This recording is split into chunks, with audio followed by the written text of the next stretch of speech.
మహిళలు ఈ రోజుల్లో కుటుంబాలని లీడ్ చేయడమే కాకుండా సొసైటీని లీడ్ చేస్తున్నారు, కంపెనీని లీడ్ చేస్తున్నారు, దేశాన్ని లీడ్ చేస్తున్నారు, ఈవెన్ విశ్వాన్ని ఏలుతూ ఉన్నారు. కానీ వాళ్ళు పక్క మనిషికి ఈవెన్ భర్తకు కూడా చెప్పుకోలేనటువంటి ఒక బాధాకరమైన ఇన్ఫెక్షన్ ఏంటంటే వెజైనల్ ఇన్ఫెక్షన్. వెజైనల్ ఇన్ఫెక్షన్ వచ్చినప్పుడు వాళ్ళకి ఫస్ట్ తెలిసేటటువంటి సిమ్టమ్స్ ఏంటంటే ఇచ్చింగ్, భరించలేరన్నమాట.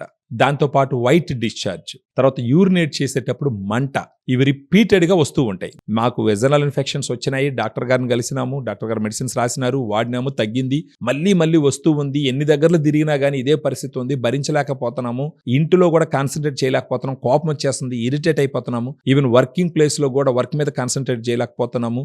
వెజనల్ ఇన్ఫెక్షన్స్తో చాలా సఫర్ అవుతున్నారు. ఇలాంటి వెజనల్ ఇన్ఫెక్షన్స్తో సఫర్ అయ్యే వాళ్ళకి మన దగ్గర సప్లిమెంట్స్తో మళ్ళీ వెజనల్ ఇన్ఫెక్షన్ రాకుండా ప్రివెంట్ చేసుకునే దానికి 2 సప్లిమెంట్స్ ఉన్నాయి. ఒకటి వచ్చి ఫెమిడిలైట్. ఆ ఫెమిడిలైట్ ఏంటంటే వెజనల్ స్పెసిఫిక్ ప్రోబయాటిక్.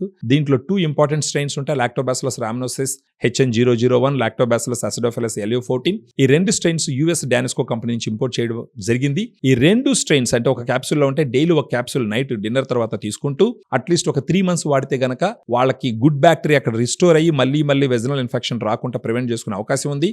దానితో పాటు యూటీ బ్రీజ్ అని ఒక సప్లిమెంట్. ఇది మార్నింగ్ బ్రేక్ఫాస్ట్ తర్వాత ఒక టాబ్లెట్ అట్లీస్ట్ ఒక 4 రోజుల పాటు తీసుకుంటే వాళ్ళ యూరినరీ ట్రాక్ లో ఉండేటటువంటి ఎచ్చెరిసియా కొలై, ఈ కొలై లాంటి బ్యాక్టీరియాని యూరినరీ ట్రాక్ గోడ మీద కూర్చోకుండా వాటిని యూరిన్ ద్వారా ఫ్లష్ అవుట్ చేయడం ద్వారా 2 రకాలుగా వాళ్ళ యూరినరీ ట్రాక్, వెజైనల్ ఇన్ఫెక్షన్స్ 2 లేకుండా వెజైనాలో గుడ్ బ్యాక్టీరియాని ఇంప్రూవ్ చేసుకుంటూ మళ్ళీ వెజైనల్ ఇన్ఫెక్షన్స్ రాకుండా ప్రివెంట్ చేసుకునే దానికి అవకాశాలు చాలా గట్టిగా ఉంటాయి. ఇక్కడ మీరు గుర్తించాల్సిన విషయం ఏంటంటే యాంటీబయాటిక్స్ ఒకసారి వాడతారు, యాంటీబయాటిక్స్ కానీ యాంటీఫంగల్స్ కానీ వెజైనల్ వాషెస్ కానీ, అప్పటికప్పుడు సిమ్టమ్స్ తగ్గుతాయి, రిలీఫ్ దొరుకుతుంది. కానీ మీరు ఒక విషయం మర్చిపోకూడదు, వీటిని వాడినప్పుడు మీ వెజనాలో ఉండే గుడ్ బ్యాక్టీరియాను కూడా మీరు ఆటోమేటిక్గా చంపుతున్నారు. యాంటీబయాటిక్స్, యాంటీఫంగల్స్, వెజనల్ వాషెస్ కి good bacteria, bad bacteria difference తెలియదు.